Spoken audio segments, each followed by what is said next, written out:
ქართული ოცნება ამბობს, რომ ეკონომიკური ზრდა არის ქვეყანაში და თქვენ გრძნობთ ამ ზრდას. საკმაოდ უნდა არა. ამ რომელიც ჭკვათ ყოფილი დაგეთანხმებათ მაგაში, რომ რამე ზრდაზეა ლაპარაკი. არანაირი ზრდა არ არის. პირიქით ქვეყანა მიდის ყველანაირად უკან. ყველაზე მეტად მე რაც მაშფოთებს, რადგან მასწავლებელი ვარ, ეს არის განათლების სისტემა. ახლა მაგაზე ვარ უფრო კონცენტრირებული და ყველაზე მეტად მაგაზე ვდაგდო. ისე რას იტყვით, რომ მაგალითად ეკონომიკური ზრდა არის, ესე ამბობს ქართული ოცნების მე არ მეტყობა, არ ვიცი და ძალიან ბევრი ვართ ჩემს გარშემო. ყულებს ლაპარაკობენ ესაა, იტყვებიან თორემ მეტი არაფერი.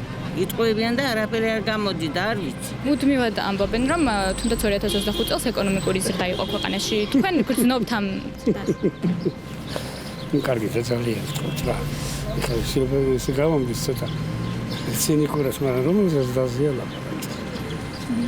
ეკონომიკური ზრდა და კატასტროფული ინფლაცია. სათხედავენ ეგრე ეკონომიკურ ზრდას. ხელისუფლება ამბობს, რომ ეკონომიკური ზრდა არის ქვეყანაში. თქვენ გრძნობთ ამ ზრდას. რო გრძნობდეთ, აქ არ ვიქნებოდით. იმედზე და პოზიტივიზმზე ყველაფერი კარგადაა და ცხოვრებაში არა. ეკონომიკური ზრდა არის ქვეყანაში, ესე ამბობს ქართული ოცნების ხელისუფლება. თქვენ გრძნობთ ამ ზრდას.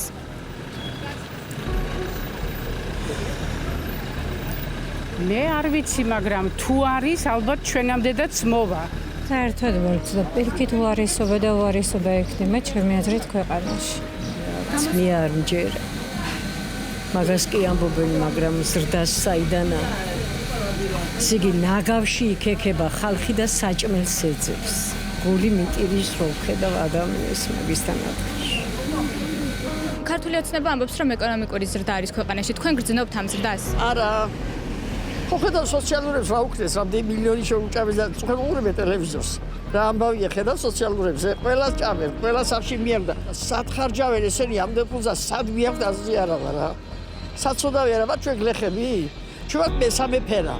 რომელიც არავის არ ახსოვს და არავის არ უნდა შვიდო. მე ვერაფერს ვერ ავგრძნობ, ყველაფერი ფასები ძვირდება, მაგას ვერ ავგრძნობ, არ გამიგოთ სხვანაირად, მაგრამ თვითონ პარლამენტის წევრებს ყველას კარგი შემოსავალი აქვს, უნდა იფიქრონ საწყალ პენსიონერებზე. მე არა ვარ ესეთი უარყოფითის მომხრე, ოცნებასაც მივეცი ხმა, იმიტომ რომ რაღაც ძვრები იყო ნამდვილად და სხვა პარტიებთან შედარებით, მაინც მაგას ვფიქრობდი. ტყუილებში გვაცხოვრებენ რა. ქართული ოცნება ამბობს, რომ ეკონომიკური ზრდა არის ქვეყანაში და გრძნობ ტყუილია, არაფერს არ აგრძნობ. ჩემი მეუღლე მუშაობს 600 ლარზე თვეში. ეგ არის ეკონომიკური ზრდა, არა ტყუილია ყველა